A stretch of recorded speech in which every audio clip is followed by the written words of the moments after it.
The grim task of recovering thousands of bodies from the rubble of Gaza has been described as one of the most grueling recovery efforts in modern warfare. As negotiations over the fragile Gaza ceasefire continue, Palestinians have started to dig through 61 million tons of debris, 20 times more than the combined mass of all debris generated by conflicts since 2008. Underneath, at least 10,000 people are thought to be buried.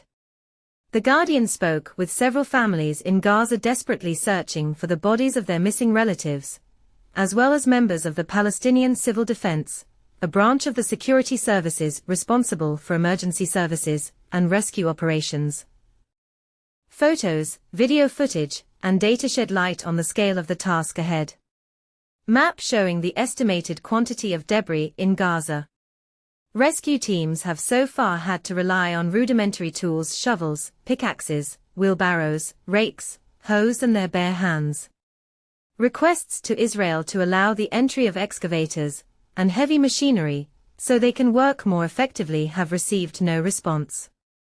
The whole world has seen the equipment that was brought in to retrieve the bodies of Israeli hostages, including bulldozers and excavators, said Dr. Mohammed Al-Mughi, the Director of Humanitarian Support and International Cooperation at the Civil Defense. We also need the same equipment to retrieve our bodies. Gaza's Ministry of Health and Civil Defense estimates about 10,000 people are still buried in the rubble. Some experts believe the number could be as high as 14,000. According to the Health Ministry, 472 bodies were recovered during the first 16 days of the ceasefire and taken to hospital morgues for identification. This number does not include the 195 bodies returned by Israel as part of the ceasefire agreement. Even if Israel were to allow excavators and bulldozers into Gaza today, civil defense officials estimate it would take up to 9 months to recover the majority of the bodies.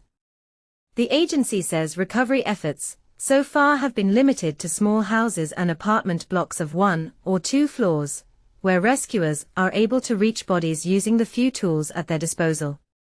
The problem comes when you're dealing with buildings that were 7 or 8 stories high. That's when we need the heavy equipment we're still waiting to be allowed to bring in, said Mughi. In the meantime, hundreds of families queue every day at hospitals and offices of the Health Ministry and Civil Defense, seeking information about missing relatives. Mughi said that at the Civil Defense headquarters in Gaza City alone, upwards of 30 families a day ask for help trying to locate and recover their loved ones.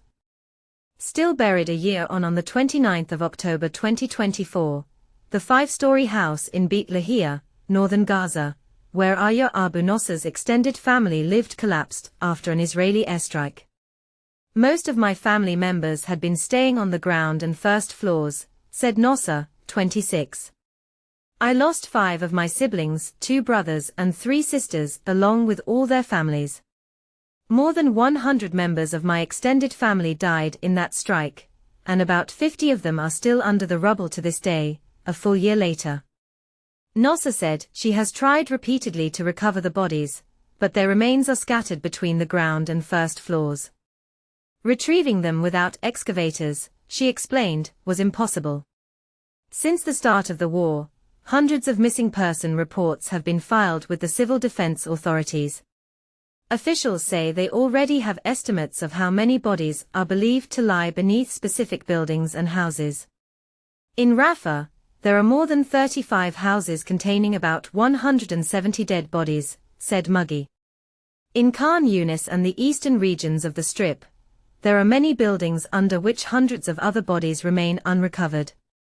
Because of repeated displacements and evacuation orders across the Gaza Strip, thousands of families have been separated from their loved ones. Many know their relatives were killed, based on accounts from friends or neighbors, but have no idea where their bodies lie. The last time Hadil Shahiba, from western Gaza, saw her parents and siblings was on the 8th of November 2023, when the Israeli army ordered the evacuation of Gaza City, including the area around Al-Shifa Hospital, as part of its expanding ground operation against Hamas. Shahiba, now 34, decided to remain in the port area, while her relatives fled to the neighborhood of Al-Sabra. 9 days later, they were all killed in an Israeli airstrike. Weeks later, when I finally managed to reach Al-Sabra, a man stopped us, holding a list of names of those who had been identified among the dead, Shahiba said.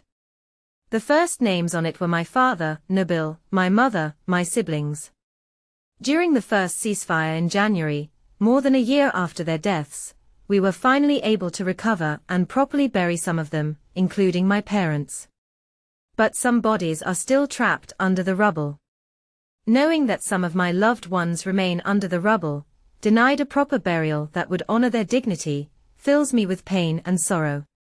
The need to identify victims. Identifying the bodies is not just a question of restoring dignity to the dead. It is also necessary for the health of the living. Psychologists describe the unresolved grief of relatives of the unidentified dead as an ambiguous loss, which can generate or contribute to depression, trauma, and identity confusion, a situational disorder widespread in Gaza. The few remaining hospitals in the territory lack the equipment for DNA testing, which is desperately needed to help identify thousands of missing or deceased people. Israel does not allow DNA testing materials to enter Gaza. For that reason, as well as the advanced state of decomposition of many of the bodies, forensic doctors often struggle to identify victims. As part of the US-brokered ceasefire, Israel, in exchange for the remains of 15 hostages returned by Hamas, handed over 195 bodies of Palestinians to Gaza. Several of them were blindfolded, bound at the hands and feet, or bore gunshot wounds. Dozens of bodies have since been identified, but at least 54 unidentified Palestinians returned from Israel were buried this month. The Polish poet and recipient of the 1996 Nobel Prize in Literature, Wisława Szymborska, wrote that after every war, someone has to clean up. Someone has to push the rubble to the side of the road, so the corpse-filled wagons can pass. Jocko Silias, the special representative of the United Nations Developing Programme of Assistance to the Palestinian people, outlined the scale of that operation in Gaza. The initial part is really to clear the roads and to make the hospitals, schools, and other social buildings accessible. So that's where the major rubble is being removed, Silias said.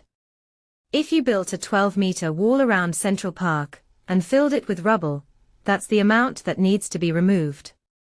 The UN Environment Programme has calculated that it would take 7 years for 105 trucks to remove all the debris. Vehicles would need to navigate a shattered landscape where 77% of the road network has been damaged. Many routes have been destroyed altogether, obstructed, or otherwise rendered impassable. The work is made even more difficult and perilous by the presence of hazardous debris, such as unexploded ordnance and asbestos, the United Nations Gaza Debris Management Working Group has said. Map showing the locations of hazardous waste in Gaza. There are potentially 4.93 million tons of asbestos at refugee camps, with older buildings, and 2.91 million tons of hazardous waste at known industrial sites. Since October 2023, the United Nations Mine Action Service has logged 147 incidents related to ordnance in rubble, resulting in 52 deaths and hundreds of injuries. The UNMA's program chief, Luke Irving, said, "The risk that you have now is that, on ceasefire conditions, people will go back to where their old houses and businesses were, and they want to return to normal, which is completely understandable. And by starting to move rubble, inevitably, if there has been heavy fighting in the area, they are going to find explosive ordnance.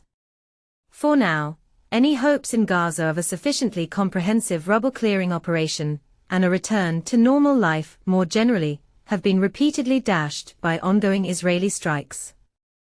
The territory resembles a patchwork of concrete shells and shattered walls, neighborhoods pockmarked with craters, mounds of rubble, and roads to nowhere. The question that remains is not what might fall next, but what, if anything, can stand again.